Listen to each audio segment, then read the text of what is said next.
When most people hear about college athletes making money off of brand marketing, they think of something like this. Or this. Or even this. Taylor Jacobs leads the Name, Image, and Likeness, or NIL program for LSU's athletics department, where Livy Dunn competed as a gymnast. Livy Dunn is a great example. She was here at LSU before the laws passed, had a big social media following, was not able to capitalize on her NIL. Her and her family were really important in the conversations in the beginning, and they were really crucial in making sure we were ready. Some schools like LSU rushed into the NIL possibilities. You go back to July 1st of 2021, we ran a billboard in Times Square that basically said, we're NILSU and we're here to embrace this new NIL era. Do your thing, smile, be awesome as you are. But for the majority of college athletes who participate in NIL, things are a little more lo-fi. Action. There's a new hot dog in town. Faith Masonius is a basketball player at the University of Maryland, where she's been one of the school's leaders in NIL deals. I think for me, financials is really important. Being in college right now, I 100% support myself. So having that NIL money and being able to use it to save for down the road to maybe buy a house or, you know, I have a car that I was able to pay for because I financially saved the money I got in college. College sports is a massive business these days. The NCAA estimated that Division I college sports brought in $15.8 billion in revenue in 2019. Of that money, $2.9 billion was spent on student financial aid like scholarships. The rest went to paying the coaches, training facilities, and other expenses. In 2021, the Supreme Court struck down an NCAA rule, effectively allowing student athletes like Faith to make more money from just being an athlete, the same way a professional athlete can license his or her name, image, and likeness on clothes or video games or other sponsorship deals. Before that, student athletes could only receive benefits tied to education, like scholarships, tutors, and books. It's a huge shift in college sports.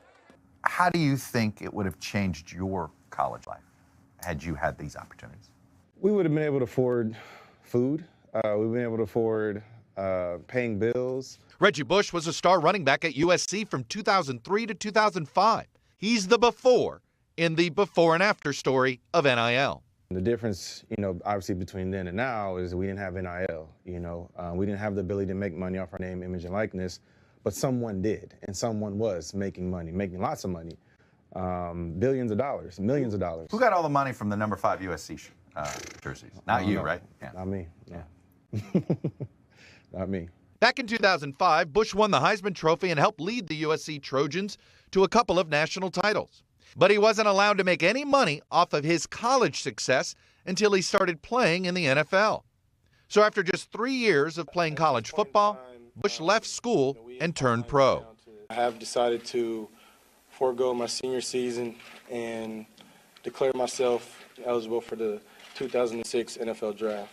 There was this narrative of you're supposed to be broke, you're supposed to be struggling, you're supposed to be in the dungeon till wee hours of the night, grinding, working on you should be thankful essays, for that scholarship. Midterm, you should be thankful for the scholarships.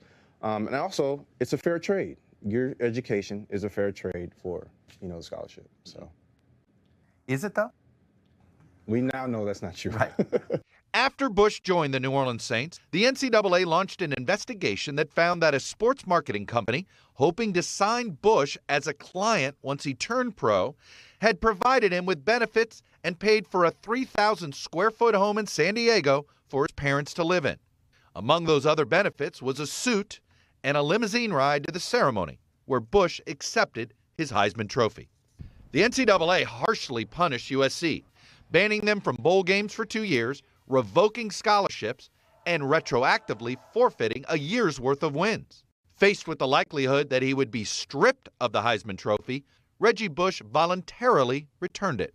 We didn't know any better. We just knew that we're here, we're playing college football, this is an opportunity of a lifetime, we're living out our dreams, but this is not the final stop for us. This is just a springboard to get us to the next level, to be able to make money and to be able to take care of our families and to play at the highest level.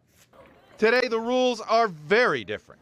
For college students like LSU gymnast Kiya Johnson, the doors to making money off of NIL have been blown wide open, even if the goal isn't to drive a limo to a fancy award ceremony.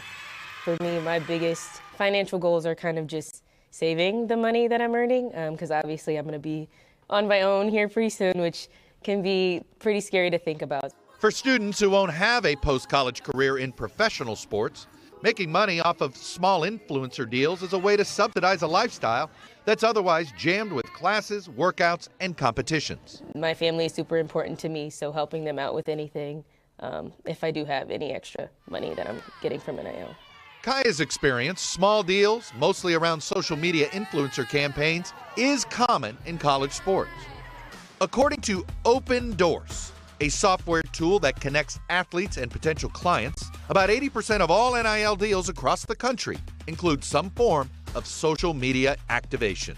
But the big money comes from private organizations called NIL collectives. Unlike the one-off social media deal that could bring in a few $100 for an athlete, collectives offer massive amounts of money to help recruit players, with elite recruits often earning at least $100,000 a year.